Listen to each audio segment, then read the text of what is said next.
کرنے کا تھا لیکن کسی مجبوری کے تحت نہ آ پائے، لہٰذا اب ہمارے صاحب سید مخدوم علی شاہ چند باتیں آپ کے سامنے پیش کریں گے، پھر انشاءاللہ اس کے بعد میں کچھ سامان کا اہتمام۔ مخدوم علی شاہ قادری آپ کے سامنے اپنے خیالات اور ایمان افروز بیان دینے جا رہے ہیں، لہٰذا آدھا گھنٹے کا وقت لیا جاتا ہے، اس کے بعد میں پھر سماع کا اہتمام ہوگا۔ بسم اللہ الرحمن الرحیم۔ الحمدللہ وحدہ والصلاة والسلام على من كان نبي إذا آدم بين الماء والطين وعلى آله وأصحابه أجمعين إلى يوم الدين۔ محترم حاضرین اور معزز سامعین کرام، بعد خدا کے حمد و ثنا کے، بعد درود و سلام محمد و آل محمد و اصحاب محمد کے صلی اللہ علیہ وسلم کی، کلام پاک میں اللہ رب العزت کا ارشاد پاک، اعوذ باللہ من الشیطان الرجیم، بسم اللہ الرحمن الرحیم، الا ان اولیاء اللہ لا خوف علیہم ولا هم یحزنون، کہ جس میں اللہ رب العزت نے ارشاد فرماتا ہے کہ خبردار ہو جاؤ کہ اولیاء اللہ کو نہ کوئی خوف ہوتا ہے نہ کوئی غم ہوتا ہے، چونکہ اہل اللہ اولیاء اور عارفین کے بارگاہ میں حاضر ہیں، تو خواہش اور تمنا بلکہ حکم دیا گیا کہ عاجز ہو کے کچھ کلمات کا اظہار کروں تاکہ آئے ہوئے حاضرین کے لیے کچھ پیغام ملے اور انہیں کچھ درد سے وابستگی کے صلے میں انہیں اہل اللہ اور عارفین کی محبت دلوں میں جاگزیں ہو جائیں۔ اسی کی مناسبت سے بس چند باتیں عرض کر کے اپنی بات ختم کروں گا، چونکہ اکثر و بیشتر جب کبھی اہل اللہ اور عارفین کا تذکرہ ہوتا ہے تو ہمیں یہی آیات اکثر سنائی جاتی ہے، الا ان اولیاء اللہ لا خوف علیہم ولا هم یحزنون۔ یہ آیت کو ان اہل اللہ اور عارفین کی شان میں نازل فرمائی ہو،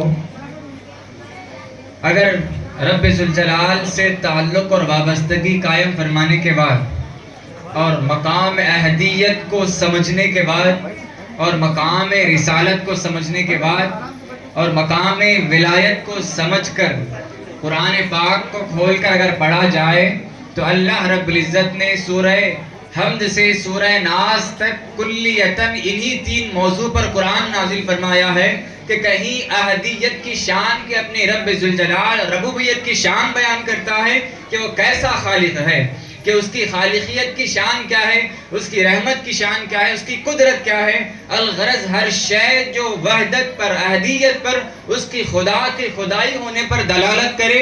آیات کا مضمون حمد سے لے کر خدا کے شکر سے لے کر موضوع احدیت کا ہوتا ہے، جہاں احدیت کا موضوع ختم ہو جائے تو دوسرا موضوع رسالت کا شروع ہوتا ہے کہ رسول کون ہوتا ہے، ان کا مقام، ان کا مرتبہ، ان کی شان، ان کی عظمت کیا ہوتی ہے، ان کا کام، ان کی خدمت کیا ہوتا ہے، کہ رسول کا حکم کیا ہوتا ہے اور رسول کی اطاعت کیا لاتی ہے اور رسول کی اطاعت پر قائم رہنے والوں کو کیا صلہ ملتا ہے، اور دنیا میں رسالت کا کیا مقام ہے، آخرت میں رسالت کا کیا اعزاز ہوگا۔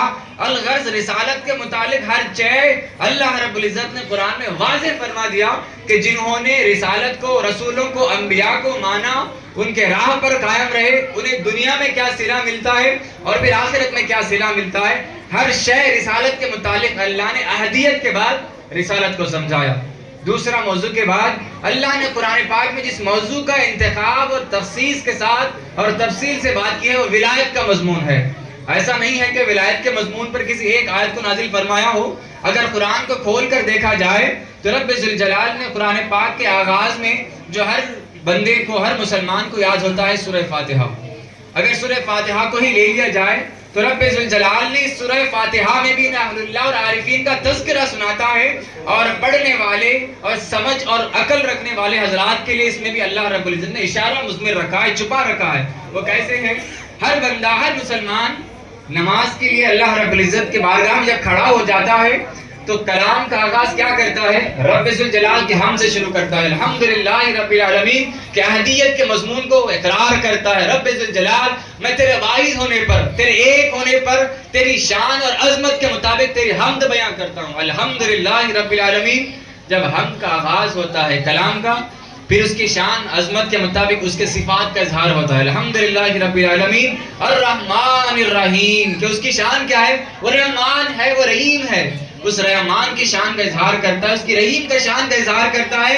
جب ربوبیت کا اظہار کے اپنی زبان سے اظہار کرتا ہے تو پھر کیا کہتا ہے؟ الحمدللہ رب العالمین الرحمن الرحیم مالک یوم الدین، پھر اس کے مالکیت کے، دنیا کی ہر شے، ہر ذرہ جس کو اس نے تخلیق فرمائی ہے، ہر شے کا مالک رب ذوالجلال ہونے کا اظہار کرتا ہے۔ نہ یہ وجود میرا، نہ یہ سانس میری، نہ کوئی شے میری، دنیا کی ہر شے کا مالک اللہ، مالک یوم الدین۔ پھر اس کے بعد اصل مضمون کی طرف آتا ہوں کہ قرآن کہتا ہے سورہ فاتحہ میں بندہ مومن خدا کی شان بتاتے بتاتے مضمون کی طرف آتا ہے کہ ایاک نعبد و ایاک نستعین۔ یہ مقصود ہے میرے کھڑا ہونے کا، تیرے روبرو کھڑا ہونے کا، تیری بارگاہ میں کھڑا ہونے کا کہ مولا تیری ہی اطاعت کرتا ہوں، تیری ہی عبادت کرتا ہوں اور تجھی سے مدد طلب کرتا ہوں۔ پھر آگے جہاں اپنا مقصود کو اظہار کرنے کے بعد کہتا ہے ایاک نعبد و ایاک نستعین اہدنا الصراط المستقیم۔ اب دعا کرتا ہے رب ذوالجلال سے، حمد بھی ختم ہو چکی، اس کی شان، اس کی ملکیت، اس کی مالکیت کا اظہار ہو چکا، مقصود کھڑا ہونے کا کہ میں کیوں کھڑا ہوں، تیری عبادت کے لیے کھڑا ہوں اور تیری عظمت کے لیے کھڑا ہوں۔ پھر اس کے بعد دعا کر رہا ہے کہ ایاک نعبد و ایاک نستعین اہدنا الصراط المستقیم۔ بس دعا یہ ہے تیرے بارگاہ میں کہ مجھے سیدھی راستے پر چلا، دنیا میں بھیجا ہے، مسلمان بنا کر پیدا کیا ہے، بس تجھ سے دعا یہی ہے ہر دن، ہر لمحہ، ہر نماز، ہر صورت عبادت میں کہ تو مجھے سیدھی راہ پر چلا۔ پھر سوال ذہن میں آتا ہے سیدھی راہ پر کیسے چلوں، سیدھی راہ پر کیسے چلوں، کیا پتا چلے کہ جس راہ پر چل رہا ہوں وہ سیدھی راہ ہے؟ تو رب ذوالجلال نے اس بندے جب دعا کرتا ہے سیدھی راہ پر چلا، کہیں میرا یہ بندہ تشویش نہ ہو جائے، اسے سمجھ نہ آئے اور کہیں اس کو سمجھ کی تفصیل کے لیے اللہ نے ہر بندے کے لیے واضح کر دیا کہ تو جس سیدھی راہ کی تلاش کر رہا ہے وہ کوئی اور راہ نہیں، صراط الذین انعمت علیہم۔ اگر تو چاہتا ہے حقیقت میں سیدھی راہ پر چلے، دنیا میں تیرے پیچھے شیطان بھی موجود ہے، تجھ میں موجود نفس بھی موجود ہے، ہر دشمن موجود ہے، ان سے بچ کر سیدھی راہ پر چلنا چاہتا ہے، بس ایک ہی راہ ہے، انعمت علیہم، جن پر میں نے انعام کیا، ان بندوں کی راہ پر اختیار کر لے، ان کی زندگی، ان کی سیرت، ان کی کردار کو پڑھ چک لے اور ان کے نقش قدم پر چلتا رہے، بس یہی صراط المستقیم ہے۔ ان اہل اللہ کی بارگاہ سے وابستگی کا مقصود کیا ہے؟ ان کی سیرت و کردار سے واقف بھی ہونا اور ساتھ ہی ساتھ ان کے عادات، ان کے عادات، ان کے ہر شے سے واقف ہو کر ان کے نقوش قدم پر چلنا، یہی تو صراط المستقیم ہے۔ جس طرح ابھی ہم نے سما میں بھی یہی کلام سنا ہے کہ تیری ہی در سے اور مقام رسالت بھی سمجھ آئے، یعنی کہ انہی کے بارگاہ سے رسول پاک علیہ السلام کی بارگاہ تک حضوری کا سبب ہوتا ہے، کہ رسالت کے بارگاہ سے احدیت کے بارگاہ میں وصول کا سبب بنتا ہے۔ تو یہاں اللہ رب العزت نے جس طرح سے سورہ فاتحہ بھی ہر بندے مومن اللہ رب العزت سے دعا یہی کر رہا ہوتا ہے کہ ہمیں سیدھی راہ پر چلاؤ، چونکہ عام طور پر اکثر و بیشتر یہی آیات کا تلاوت کیا جاتا ہے کہ الا ان اولیاء اللہ لا خوف علیہم ولا هم يحزنون۔ میں کہنا مقصود یہی ہے کہ اللہ رب العزت نے قرآن پاک کے جا بجا ایسے آیات ہیں، ایسے قرآن پاک کا کوئی جز، کوئی پارہ ایسا نہیں ہے کہ جس میں اہل اللہ کا ذکر نہ آیا۔ کیوں؟ وہ کس طرح؟ کیونکہ ہم نے سمجھ رکھا ہے اہل اللہ اور عارفین کے لیے اولیاء کا لفظ استعمال ہوتا ہے، اس کے علاوہ کوئی لفظ استعمال نہیں ہوتا، ایسا نہیں ہے۔ کہیں اللہ رب العزت نے انہیں حزب اللہ سے یاد کرتا ہے، کہیں اللہ تعالیٰ نے انہیں الحزب اللہ یعنی کہ اللہ کی جماعت سے یاد کرتا ہے۔ ممکن ہے دنیا میں تم اپنی کوئی جماعت بنا لو، وہ کوئی اور طریقہ راستہ، تم اپنی جماعت ہوگی، لیکن ان کی کیا جماعت ہے؟ وہ حزب اللہ، وہ اللہ کی جماعت ہے۔ اگر رب سے، کائنات سے وابستگی چاہتے ہو تو اس حزب اللہ، ان اللہ کی جماعت کے ساتھ وابستگی ہو جاؤ، تو پھر تمہیں اللہ کی قربت، اللہ کی معیت اور اللہ کی معرفت بھی نصیب ہو جائے گی۔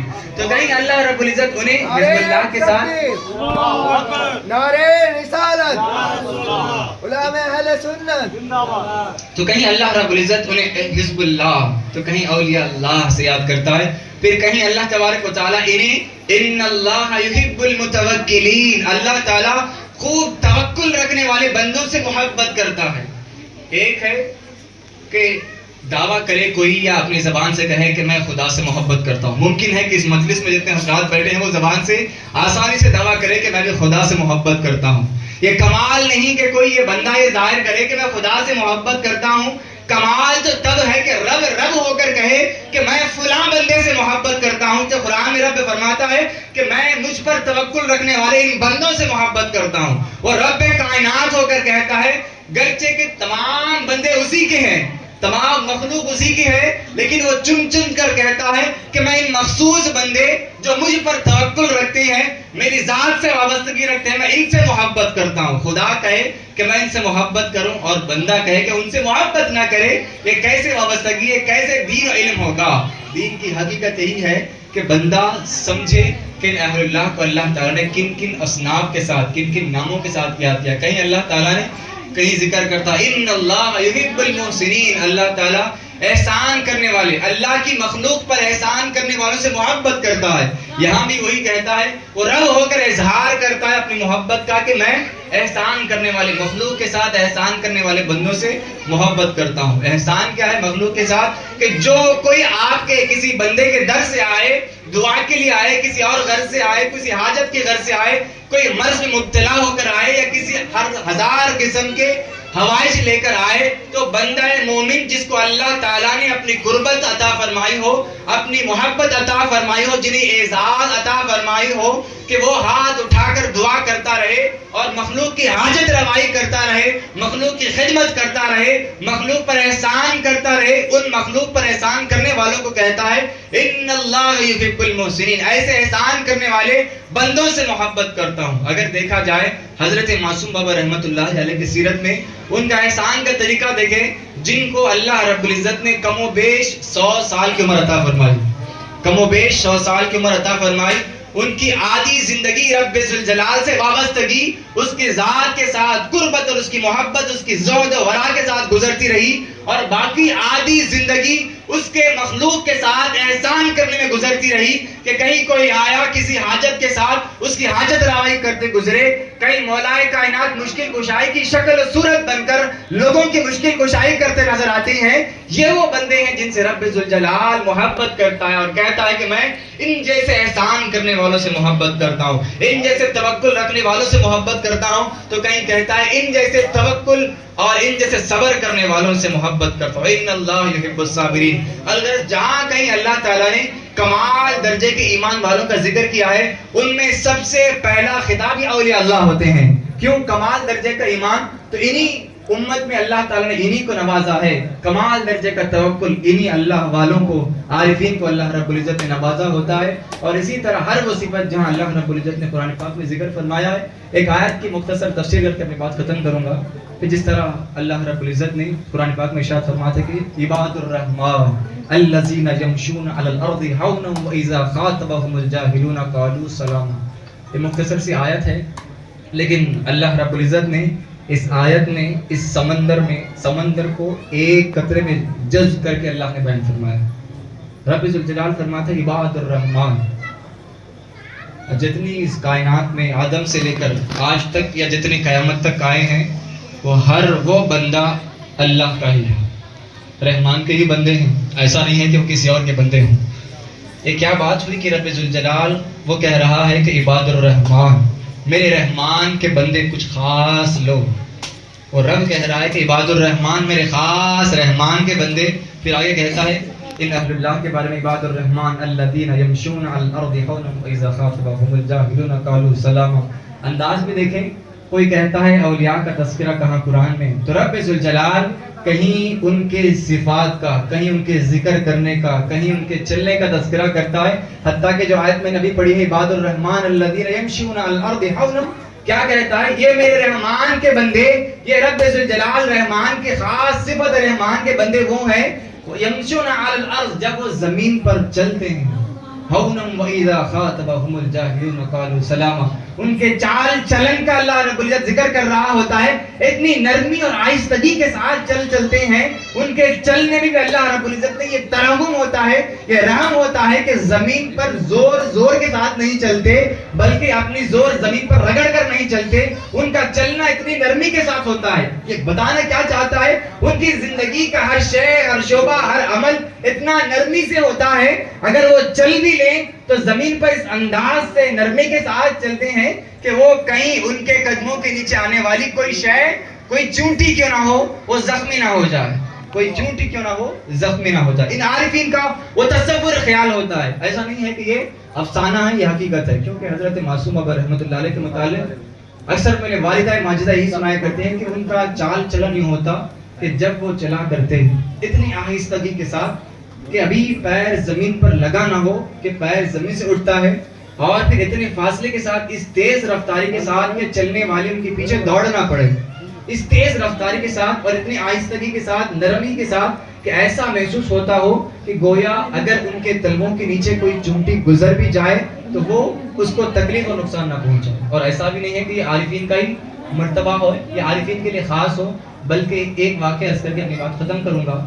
چونکہ مولائے کائنات علی کرم اللہ وجہ کریم کے متعلق ایک روایت آتی ہے. حضرت بندہ نواز گیسو درن فرمائے ہیں کہ حضرت مولائے کائنات کسی وقت راہ سے گزر رہے ہیں, بے خودی اور کسی خیال میں, کسی تفکر کے خیال میں گزر رہے ہیں, اور وہ وہاں سے گزر گئے اور تمام تر معاملات ہو گئے.